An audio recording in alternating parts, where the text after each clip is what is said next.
ঢাকা সহ সারা দেশে সপ্তম দিনের মতো কারফিউ চলছে, তবে বেড়েছে শিথিলের সময়। এতে স্বাভাবিক হতে শুরু করেছে জনজীবন। আজ ও আগামীকাল ঢাকা, নারায়ণগঞ্জ, নরসিংদী ও গাজীপুরে সকাল ৮টা থেকে বিকেল ৫টা পর্যন্ত ৯ ঘণ্টা কারফিউ শিথিল থাকবে। অন্যান্য জেলায় এ ব্যাপারে সিদ্ধান্ত নেবে সংশ্লিষ্ট জেলা প্রশাসন। আর বাদুলের রিপোর্টে থাকছে বিস্তারিত।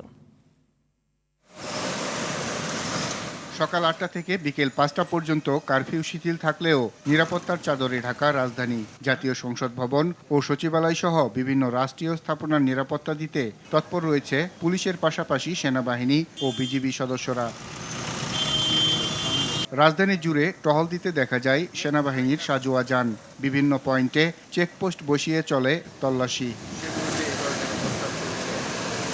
তবে অন্য দিনের তুলনায় বেলা বাড়ার সাথে সাথে বাড়তে থাকে যানবাহনের চাপ। জীবিকার তাগিদ ও জরুরি প্রয়োজনে বিভিন্ন গন্তব্যে চলাচল করতে হয় সাধারণ মানুষকে। জীবিকার তাগিদে আর কি বের হচ্ছে, এরকম সবাই বের হচ্ছে কম বেশি। দেখেন ৫টা পর্যন্ত কারফিউ ঠিকই থাকে, কিন্তু ৫টার পরে কিন্তু রাস্তাঘাটে লোকজন থাকে।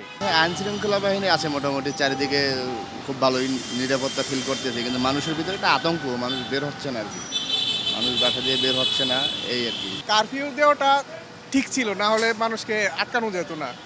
কেউ বুঝে আক্রমণ করছে, কেউ না বুঝে। তবে নাশকতা ও টানা কারফিউয়ের কারণে জীবিকার উপর নেতিবাচক প্রভাব পড়েছে বলে জানায় খেটে খাওয়া মানুষ। পরিস্থিতি দ্রুত স্বাভাবিক হবে এমন প্রত্যাশা সবার। হয়তো দেখা যায় একটা যাত্রী নিয়ে উঠলে ওই যাত্রী কি নিয়ে কি এটার আতঙ্ক কাজ করে। আর আগে তো অনলাইনে মারতাম বা অফলাইনে তো সমস্যা ছিল না। ভাড়া কম এবং দেখা যায় আগে যাত্রী যদি যেখানে 200 টাকার ভাড়া, এখন 200 টাকা চাইলেও বইলে 150 টাকা। পরিস্থিতি মোটামুটি একটু ভালোই দেখলাম, আগের চেয়ে একটু ভালো, বেচাকিনিটা একটু কম। পরিস্থিতি ভালোই আছে, এখন আয় রোজগার একটু হালকা কম আছে। গাড়ির যে খরচা আনুষঙ্গিক এটাই বর্তমানে উড়ে না, আমাকেও বেতন নাই।